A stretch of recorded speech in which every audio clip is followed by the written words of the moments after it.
video demonstrates how to make healthy, natural dreadlocks using the crocheting and the backcombing method in the comfort of your own home and with the help of a friend or two.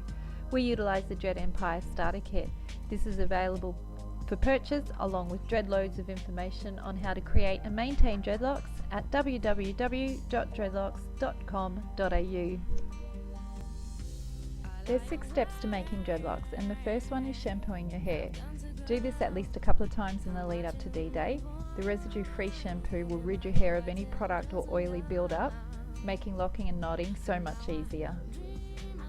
Secondly, you need to give your hair a spray of Accelerator. Dread Empire's Accelerator is a salt-based solution with the added benefit of aloe vera and lime essential oil. Both are renowned for their dreadlocking qualities. Make sure you allow the spray to dry completely before proceeding. Use the Pro Elastics to plan out the size and placement of your sections. On average, making a 1.5 cm squared section at the scalp will give you a dread that's about 8 to 10 mils thick. It depends on the thickness of your own hair, so when you start dreading, do so at the bottom of your hair, and that gives you time to adjust the sections if needed.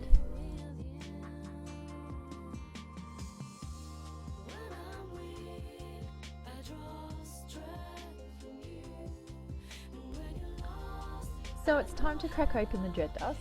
You're going to be using this for quite a while, so sprinkle some onto a hard surface and press your fingertips into it. Grab your first section of hair and rub your fingertips through the hair so that you're transferring some dread dust onto that section of hair. You might have to repeat this because the dread dust makes a huge difference when you're backcombing, and so if you ever need to top up, that's no problem. You can't overuse the dread dust. Backcombing is fairly straightforward. We're just grabbing the section of hair in one hand and using the comb about 5 centimeters from the scalp and pushing it up to the scalp, allowing a few hairs to slide forward with every stroke. As you work your way down the dreadlock backcombing, you will form a dreadlock. It's the very beginnings of a dread. It'll be super puffy, and now we need to grab the crochet hook to really consolidate that and form the dread shape.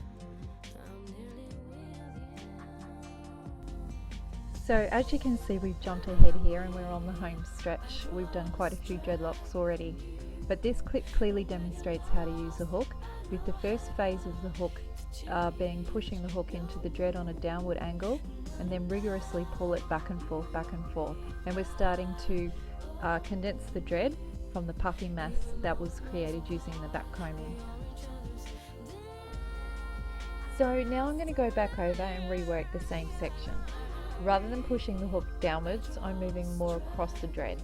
I'm grabbing the hairs that are sticking out from the dreadlock after the initial crocheting and I'm pulling them back into the dread. This time I'm pulling the handle up towards me so as to unhook the hair and leave it within the dreadlock. This is going to give me a tight and smooth end result.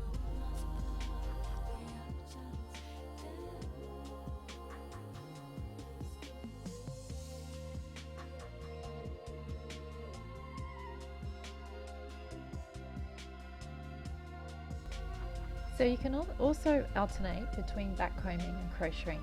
Backcombing an inch or so, then go back and crochet it, and then backcombing and so on. In this case, I started by backcombing down the entire length of this section, but as you start crocheting, you'll probably find that you may need to grab the comb and do a little bit more backcombing as you move down the dread.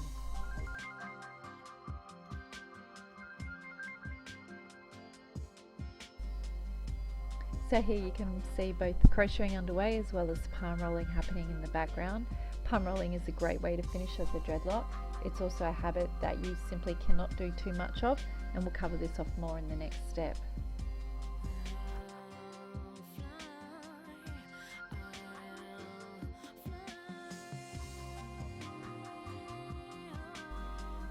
When you purchase the Dread Empire Starter Kit, you have the option between choosing a wax or a tightening gel. They're both excellent products to neaten up dreads which have become fluffy with lots of loose hair, and they also play a role in binding and tightening the dreads. The wax has excellent binding ability and does a fantastic job in pulling in the loose hairs and tidying up dreads. Only the smallest amount is needed. It should be rubbed between the palms of your hands to warm it up before palm rolling it into each dread. On dark hair, you might see that it's slightly visible initially, but if it's worked in well with the palms of your hand, and even if you use a hairdryer to work it in further, it becomes completely invisible.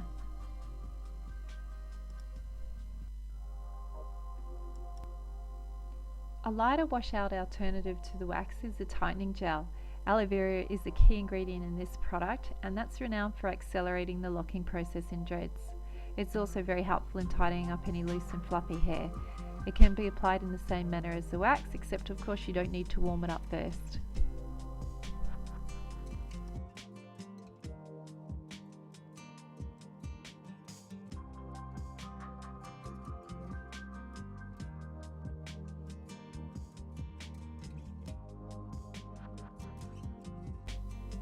We recommend that after your first palm roll, you whack a pro elastic around the base of the dreadlock. This will help the base of the dread to properly form, as this tends to be the most stubborn area. You can, if you want, tie one around the end of the dread too, and we suggest you keep them on a week or two, or as long as desired. They're particularly helpful if they're still in place for your first shampoo. And finally, let's cover off some maintenance. Palm roll your dreads as often as possible. Get into the habit of doing this while you're watching TV or whatever, because it's a great way to help your dreads mature. Wait a week or so before your first shampoo in order to give your dreadlings a chance to knot up and lock. You can then shampoo pretty much as frequently as you wish after this point, because the cleaner the hair, the easier it will dread. Make sure you dry them thoroughly before tying them back. When you do shampoo, it may feel like you're taking a step back. It's completely normal for dreads to become a little bit fluffy after shampooing in the early days. Use your dread and crochet hook once they're fully dry to capture any loose hairs and pull them back into the dread. As your dreads mature, you'll need to do this less and less. Dread Dust, Accelerator and Tightening Gel are all excellent products for ongoing maintenance. It's a great way to neaten and tidy up your dreads, as well as accelerating the locking process. If you're using a wax, do so sparingly and also less frequently, no more than once a fortnight or even less than that. Thanks so much for watching. If you have any questions, don't hesitate to drop us a line at contact@dreadlocks.com.au.